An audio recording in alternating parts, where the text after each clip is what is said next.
Hi అండి. అందరు నమస్కారం. నా పేరు కిరణ్. ఇప్పుడు మనం మాట్లాడుతున్నాం 'బ్రహ్మముడి సీరియల్' ఎపిసోడ్ రివ్యూ గురించి అయితే మాట్లాడుతాను. ఎవరైనా కొత్తగా చూస్తారో మాత్రం ఖచ్చితంగా సబ్స్క్రైబ్ చేసుకోండి. అలాగే లైక్ చేసి చూడండి. ఈరోజు ఎపిసోడ్‌లో మనకు 3 విషయాలైతే మనం కన్సిడర్ చేయాలి. ఒకటొచ్చి రుద్రాణి గారు సక్సెస్‌ఫుల్‌గా మరొకసారి అయితే ఫెయిల్ అయ్యారు. పాపం రుద్రాణి గారు మీరు ఎన్ని సార్లు ప్రయత్నాలు చేస్తారు.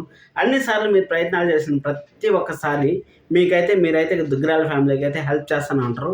అంటే మీ గొయ్యి మీరే వెనకాల నుంచి తోకుంటా ఉంటారు. అంటే మీ వెనకాల మీ గొయ్యిలు లోడుతూ ఉంటారని మీకే తెలియకుండా మీరే లోగొట్టుకుంటా ఉంటారు. ఆ విధంగా అయితే మీ పరిస్థితి అయిపోయింది. ఆల్రెడీ మీరు గుంతలో పడిపోయారు. గుంతలో పడిపోయేసి ఇప్పుడు మీ మొన్ను మీరు వేసుకుంటా ఉంటారు. ఎక్కడో ఉన్న రేవతి గారిని ముసుగు తీపిచ్చి మీరే అమ్మ కూతుర్ని అయితే కలిపారైతే సక్సెస్ఫుల్‌గా కలిపేశారు. మాకు విముక్తి అయితే కల్పించారని చెప్పొచ్చు. ఎందుకంటే రేవతి గారి ఎపిసోడ్‌లో అంత ఇంట్రెస్టింగ్ అయితే లేవబ్బా. నేను మళ్ళీ చెప్పగలను. రేవతి గారి ఎపిసోడ్‌లో అయితే అంత ఇంట్రెస్టింగ్ అయితే లేవు. జస్ట్ క్యారెక్టర్ కోసం అనేసి తీసుకున్నారే గానీ అక్కడ స్టోరీలో అంత డెప్త్ అయితే నాకైతే తెలిసినంత వరకు రావట్లేదు. సరే అనేసి ఆ రేవతి గారి కథ అయితే సుఖాంతం అయిపోయింది. ఇప్పుడు మనం మెయిన్‌గా మాట్లాడుకోవాల్సింది కావ్య, అప్పు, కళ్యాణ్ అలాగే రాజు గురించి మాట్లాడుకోవాలి. ఎందుకంటే వీళ్ళ నలుగురి మధ్య ఇంకా సీన్స్ అయితే రాబోతుంది అనేసి మనకు అప్‌కమింగ్ ఎపిసోడ్ చూసిన తర్వాత అర్థమైంది. అప్‌కమింగ్ ఎపిసోడ్స్‌లో ఏం జరుగుతుంది, ఒకవేళ నిజమా కాదా అనేసి కూడా తెలుసుకుందాం. ఎందుకంటే అక్కడ కావ్యని ప్రాబ్లం ఉంది కదా, కావ్య ప్రాబ్లం ప్రెగ్నెన్సీలో ప్రాబ్లం ఉందని చెప్తా ఉంటారు కదా, అది యామిని గారు కుట్ర అనేసి మనకు వాసవి గారు అయితే ఒకరు మెసేజ్ చేశారు. అంటే యామిని ఈ విధంగా ప్లాన్ చేపిస్తా ఉన్నాను సార్ అనేసి.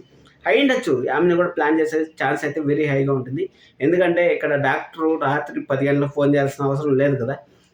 డాక్టర్ అనేవాళ్ళు మామూలుగా అయితే మనకు కొంచెం టైంలో ఆల్రెడీ ఒకే రోజు వినాయక చవితి రోజే ఫోన్ చేసి మార్నింగ్ చెప్పారు. మళ్ళీ రాత్రికి అంతా ప్రాబ్లం ఎక్కువైపోతుంది, మీ అక్కకి చెప్పారని ఇంత ప్రెజర్ చేయాల్సిన పని లేదు అని నేను అనుకుంటున్నాను. ఇన్ కేస్ కళ కూడా అయ్యుండొచ్చు. ఎందుకంటే అక్కడ కళావతికి కావ్యకి చెప్పకూడదు అనేసి మన అప్పు, కళ్యాణ్ అయితే పొద్దుందా అనుకున్నారు. మళ్ళీ సాయంకాలం కొందికి చెప్పేస్తారనేసి మనం అనుకోవడం కూడా అతిశయోక్తి అవుతుంది.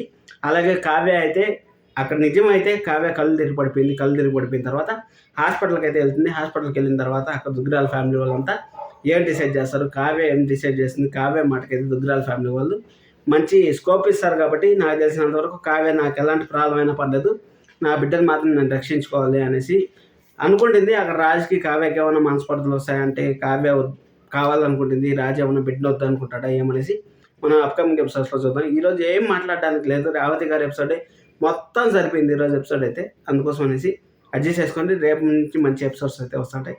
సబ్స్క్రైబ్ చేసుకోవడం మాత్రం మర్చిపోకండి. Thank you so much.